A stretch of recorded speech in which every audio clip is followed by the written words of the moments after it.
चलो आज हम अपना इस सेशन का दूसरा लेक्चर शुरू करते हैं। पिछले लेक्चर में हमने देखा कि कैसे इलेक्ट्रोस्टैटिक में इलेक्ट्रॉन इलेक्ट्रोस्टैटिक में प्रॉपर्टीज ऑफ चार्जेस और कैसे उनके प्रॉपर्टीज देखी गई और उसके साथ अ, उसके यूनिट्स वगैरह देखे, जो ऐसा यूनिट चार्ज का कूलम है, सीजीएस यूनिट, ईएसयूज है, और इसी तरह से प्रॉपर्टीज ऑफ चार्जेस में जो कॉम्बिनेशन यानी कि चार्ज है वो स्केलर क्वांटिटी है। उसके बाद चार्ज ट्रांसफरेबल है, जिसमें से हमने सीखा कि electron only electron can B transfer not an proton. उसके साथ और देखा कि चार्ज जो है वो मास की प्रॉपर्टी है, यानी कि अगर किसी सब्सटेंस पर चार्ज ट्रांसफर किया गया तो मास एग्जैक्टली ट्रांसफर होगा ही होगा। उसके साथ हमने देखा कि चार्ज क्वांटाइज्ड है, यानी कि उसकी एक पूरी वैल्यू है। वो पूरी वैल्यू क्या है कि minimum 1 electron can be transferred. Okay, so एक इलेक्ट्रॉन का चार्ज हमें ऑलरेडी पता है 1.6 इंटू 10⁻⁹ कूलम। सो उसके साथ ही हमने ये भी सीखा कि कैसे इंटरेक्शन ऑफ चार्जेस, यानी कि like charges repel each other and dislike charges attract each other, और उसमें से जो फोर्स जो पैदा होता है और वही फोर्स हमें कूलम्स लॉ बताता है। उससे आगे जाकर के हमने देखा कि मेथड ऑफ चार्जिंग। अभी मेथड ऑफ चार्जिंग में हमने एक एक फिर एक बार हम उसको पढ़ेंगे। मेथड ऑफ चार्जिंग में पहली जो मेथड है वो है फ्रिक्शन।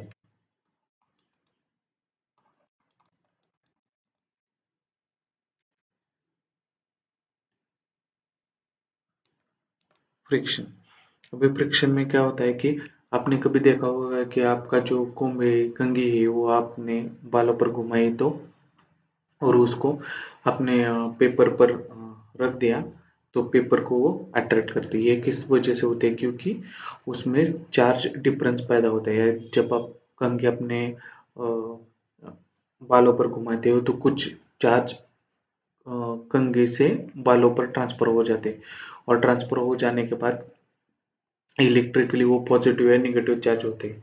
और इलेक्ट्रिकली पॉजिटिव, अगर समझ लो इलेक्ट्रिकली पॉजिटिव हो गए तो पेपर इलेक्ट्रिकली निगेटिव, पूरा निगेटिव, लेकिन मैक्सिमम इलेक्ट्रिक निगेटिव चार्ज उस पर रहते हैं, और इलेक्ट्रिकली पॉजिटिव निगेटिव क्या करते हैं? अट्रैक्ट करते हैं। उसके बाद और एक बार आपने देखा होगा कि जब हम छोटे थे तो प्लास्टिक चेयर पर बैठकर हम क्या करते थे? थोड़ी देर बैठने के बाद ऑटोमेटिकली हमारे अंदर क्या होता है? फ्लो ऑफ आयंस होने की वजह से चार्ज तैयार हो जाती है, और अगर किसी को हम दूसरे आदमी को छुए तो चार्ज ट्रांसफर हो जाते हैं, और एक छोटा सा स्पार्क, छोटा सा आवाज उसमें से पैदा होता है। तो फिर चलो, इसमें एक बात गौर करने की वो ये है कि अगर आप चार्जेस ट्रांसफर कर रहे हो तो आपको फ्रिक्शन की जरूरत है। अगर आपने ये बॉडी इस पर रब कर दी तो कुछ इलेक्ट्रॉन पॉसिबली यहाँ से यहाँ पर ट्रांसफर हो जाएंगे। अगर यहाँ से यहाँ ट्रांसफर हो गए तो हम क्या करेंगे? इसको इलेक्ट्रॉन इसने दिए है तो उसके पास ज्यादा कौन कौन सा हो जाएगा? पॉजिटिव चार्ज हो जाएगा। और इस बॉडी ने इलेक्ट्रॉन लिए है तो वो इलेक्ट्रिकली क्या हो जाएगी? निगेटिव चार्ज हो जाएगी, इलेक्ट्रिकली निगेटिव चार्ज हो जाएगी।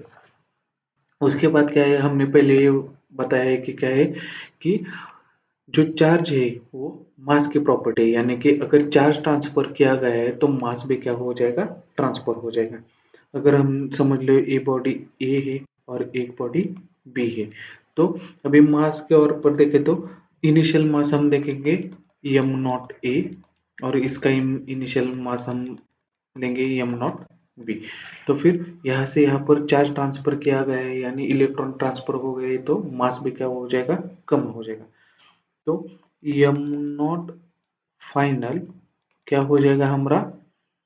एम नॉट ए माइनस चार्ज ट्रांसफर किया गया तो, और ये number of electrons into mass of electron, इतना उसका मास क्या हो जाएगा? कम हो जाएगा।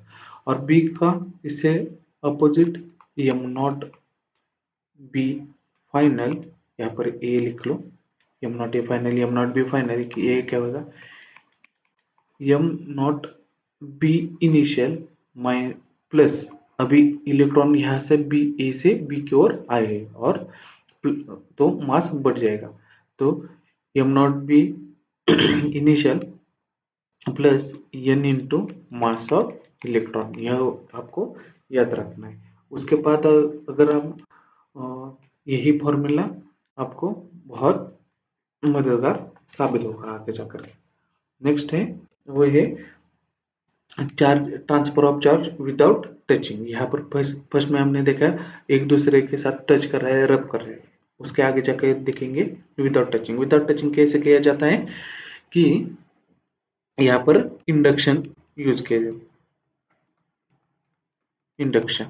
अभी इंडक्शन में क्या होता है, एक बॉडी की रेफरेंस से दूसरे बॉडी को क्या किया जाता है, चार्ज या डिस्चार्ज किया जाता है। यानी कि अगर आप कंसिडर कर लो कि यहाँ पर एक बॉडी है, उसको हम नीचे से क्या करेंगे, इंसुलेटिंग करेंगे। इंसुलेटिंग क्यों करेंगे, ताकि चार्ज इस बॉडी से नीचे की तरफ ट्रांसफर ना हो जाए। अभी अगर बॉडी है तो इस पर पॉजिटिव निगेटिव चार्ज रहेंगे। ओके, यहाँ पर ओवरऑल पॉजिटिव निगेटिव चार्ज इस पर इवन नंबर ऑफ चार्ज रहेंगे, तो फिर ये बॉडी क्या हो गई, इलेक्ट्रिकली न्यूट्रल।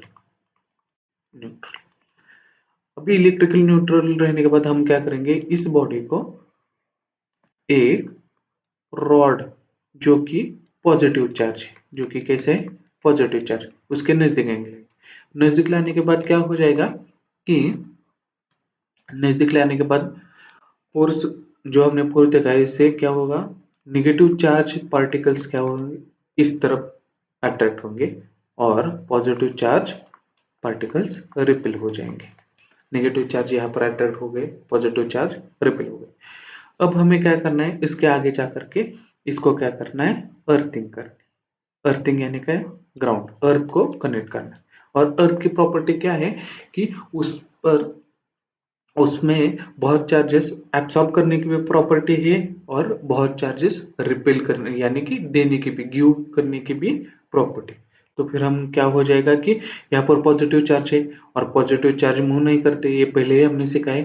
तो फिर क्या होगा कि जो निगेटिव चार्जेस है वो यहाँ से यहाँ पर आकर के क्या हो जाएंगे, इसके साथ बैठ जाएंगे। ठीक है, अब इस चार्ज को हम क्या करते हैं, अगर इलेक्ट्रॉन फ्लो हो गया, इलेक्ट्रॉन फ्लो हो गया तो करंट, इलेक्ट्रॉन फ्लो को भी हम क्या करेंगे, करंट कहेंगे। तो करंट, लेकिन इसका करंट को क्या कहते हैं, earthing current, earthing current, earthing current, ये हमने जान लिया, आई ई। ओके, अर्थिंग करंट, इसकी डायरेक्शन क्या होती है कि जिस तरह से हम, जिस डायरेक्शन में इलेक्ट्रॉन फ्लो हो रहे हैं उसके रिवर्स डायरेक्शन में करंट फ्लो होता है और उसकी डायरेक्शन उसके अपोजिट रहती है। ओके, और इसे हम कहते हैं अर्थिंग करंट। तो अर्थिंग करंट के, यहाँ पर अर्थिंग करंट फ्लो हो गया। अब हम क्या करेंगे, इससे आगे जाकर के क्या करेंगे कि पहले पहले हम क्या करेंगे, इसके नीचे जो अर्थिंग थी वो ब्रेक कर देंगे, अर्थिंग थी वो क्या करेंगे, ब्रेक कर देंगे। ब्रेक करने के बाद क्या होगा, इधर positive negative positive negative positive negative पहले ही चार्ज थे और यहाँ पर नेगेटिव नेगेटिव नेगेटिव चार्जेस थे और यहाँ पर हमारा रॉड था जो कि पॉजिटिव चार्ज था।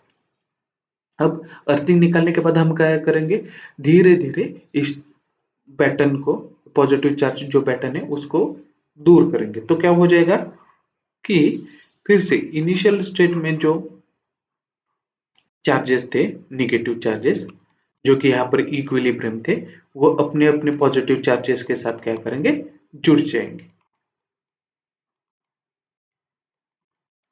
लेकिन ये जो अर्थ से जो नेगेटिव चार्जेस आए आए हैं, ये उससे डोमिनेट करेंगे, यानी कि number of positive charges, number of positive charges is less than number of negative charges, number of positive charges is less than number of negative charges। इसकी वजह से क्या हो जाएगा कि ये जो बॉडी है वो टोटली क्या हो गए, नेगेटिव चार्ज, नेगेटिवली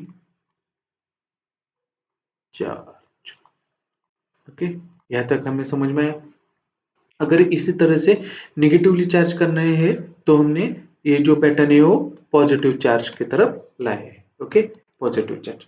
अगर हमें पॉजिटिवली चार्ज करना हो तो क्या करना पड़ेगा, ये जो पैटर्न है वो सिर्फ क्या करना पड़ेगा, हमें निगेटिवली चार्ज लाना पड़ेगा। फॉर, तो फिर हम यहाँ पे लिखते हैं फॉर पॉजिटिव चार्ज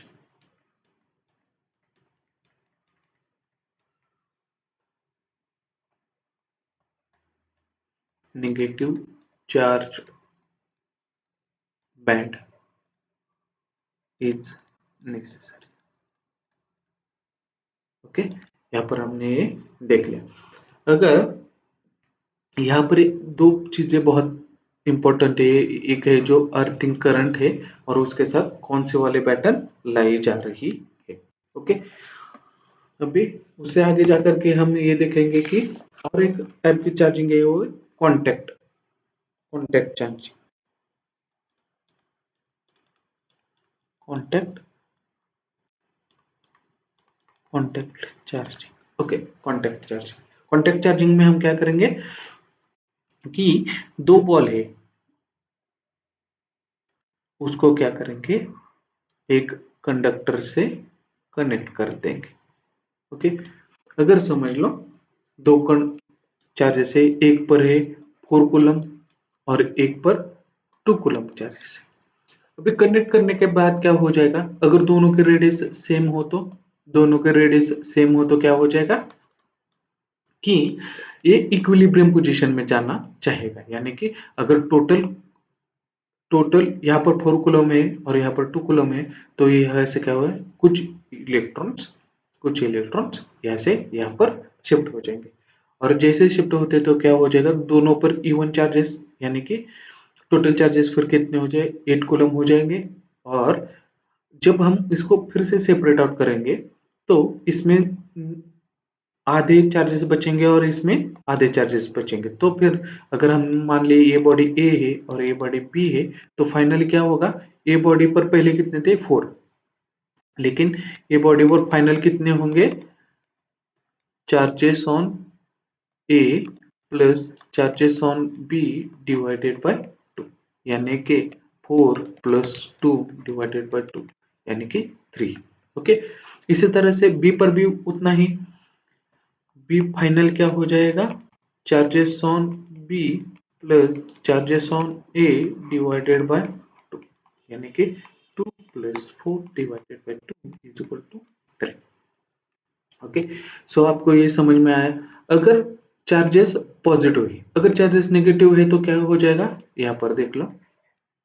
अगर इस पर समझ लो कि 8 कूलम चार्जेस है और इस पर है इस अगर इस पर 18 कूलम चार्जेस है और इस पर समझ लो कि -10 कूलम इतना चार्जेस, फिर भी हम इसे कनेक्ट कर दे तो फिर सेम इसको मान लेते सी और इसको मान लेते D. Okay,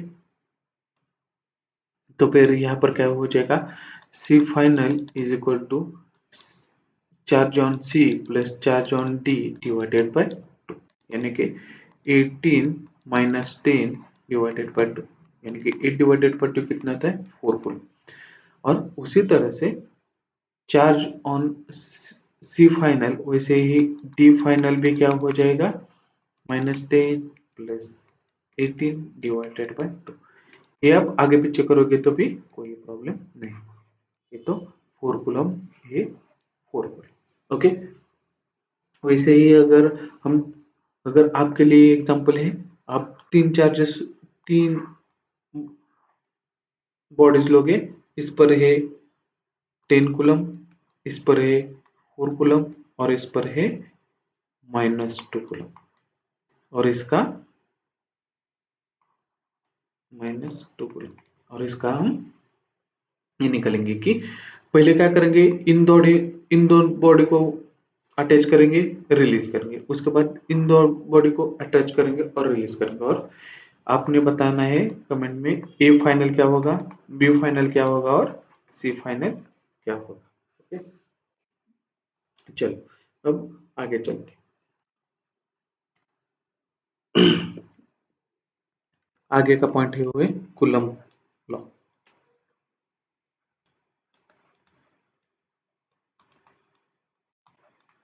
Coulomb's law.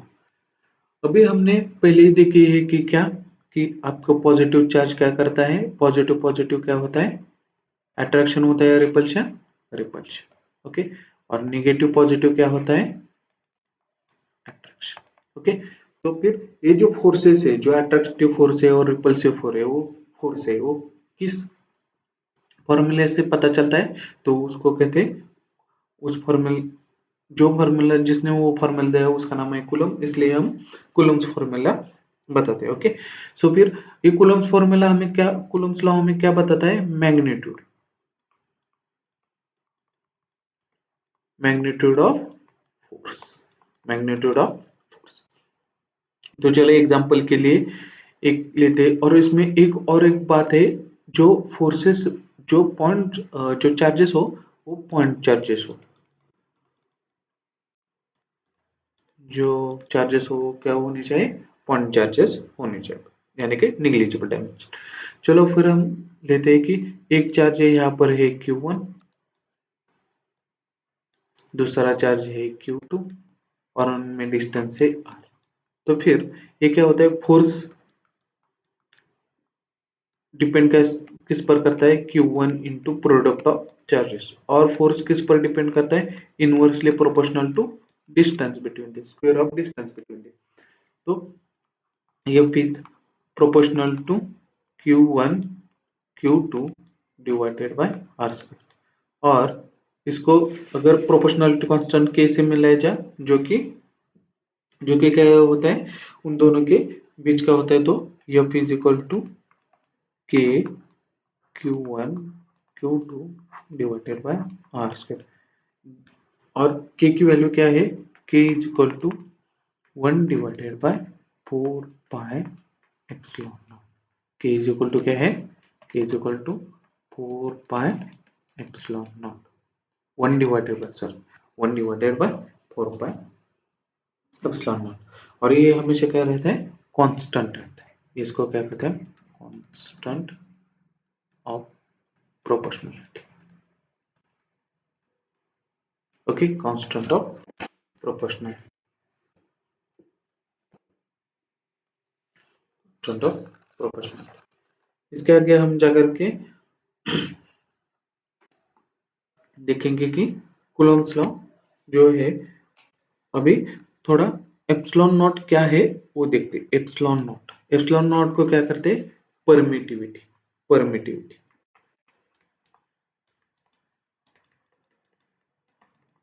Permittivity, permittivity क्या है, परमिशन, आप इसे ऐसा याद रखें, permission given by medium to reduce reduce the reduce the force, reduce the force, यानी कि आपको यह समझ में आ रहा है कि परमिशन है, लेकिन वो चार्ज फोर्स बढ़ाने की नहीं, तो फोर्स क्या है, घटाने की, inversely proportional. Permission given by the medium to reduce the forces, permission given by the medium to reduce the forces, यानी कि अगर आप देख लो कि यहाँ पर एक बॉडी है जो ओनली स्पेस में, ओके, स्पेस में, इन दोनों के बीच में जो फोर्स है वो F इज इक्वल टू, इसको हम मान लेते हैं 1 कूलम, इसको भी मान लेते हैं 1 coulomb. F is equal to K into 1, sorry, ये Q1 से डिनोट करते हैं, Q2 से डिनोट करते हैं, K Q1 Q2 divided by R square. F is equal to K Q1 Q2 divide, इसको ही हम आगे लेकर कैसे लिखेंगे 1 divided by 4 pi epsilon naught Q1 Q2 divided by R square. तो फिर ये जो रिलेटिव परमिटिविटी है, इसका एक, इसकी क्या वैल्यू है, relative permittivity for free space यानी कि कोई भी चार्ज नहीं है, तो इसकी वैल्यू है epsilon naught is equal to 8.85 into 10⁻⁻12 coulomb square पर newton metre square. Coulomb square plus coulomb square divided by newton metre square. और इसके डायमेंशन से ये आपने क्या करनी है, याद रखनी है। कूलम स्क्वायर के dimension A square T square divided by newton पर मीटर स्क्वायर की M L T square T power -2 L square. Okay, ये न्यूटन की हो गई और ये लेंथ स्क्वायर की हो गई। इसके बाद हम काट चेक करेंगे तो हमें क्या पता चलेगा, A power 2 T power 4 L power -3 और एम पावर -1। ओके, ये हो गई डायमेंशंस। ओके, इसके आगे जाकर के हम क्या करेंगे, इसकी रिलेटिव परमिटिविटी देखेंगे, यानी कि फ्री स्पेस में, यानी कि वहां पर कोई चार्जेस नहीं, तो उसकी permission to reduce the force क्या थी, 8.85 × 10⁻12 कूलम स्क्वायर पर न्यूटन मीटर स्क्वायर। अभी रिलेटिव परमिटिविटी क्या है, उसको हम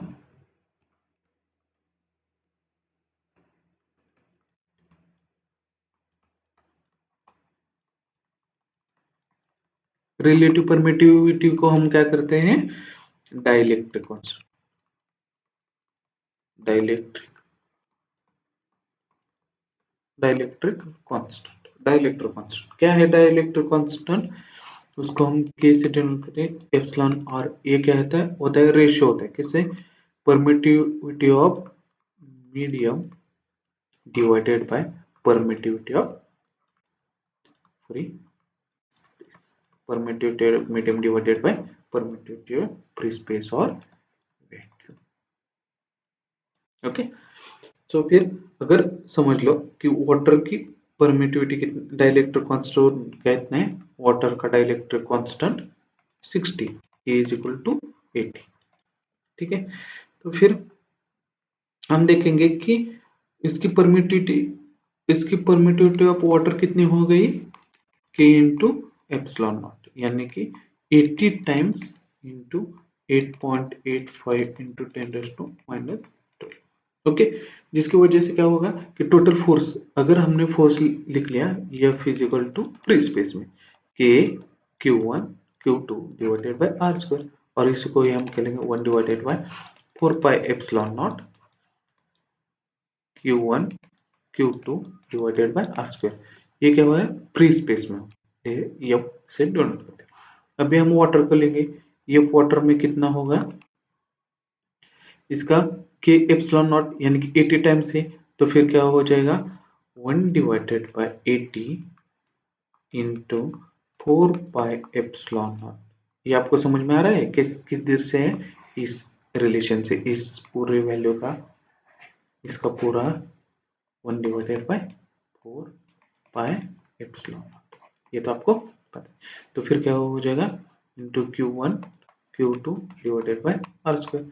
तो ये फोर्स इन वाटर क्या हो जाएगा 1/80 times 1/80 times force in free space. Okay, अभी यहाँ पर एक बात आपको याद रखनी है, वो ये है कि क्या होता है, परमिटिविटी ऑफ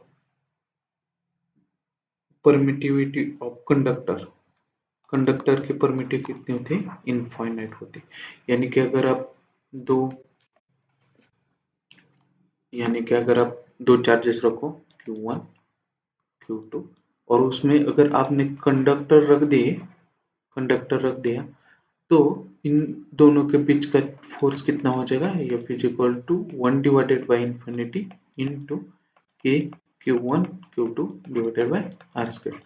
लेकिन हम अगर इंफिनिटी से किसी भी नंबर को डिवाइड करेंगे तो हमें वैल्यू कितनी मिल जाएगी, 0, फोर्स कितना हो जाएगा 0। ये बात अपने याद रखनी। ओके,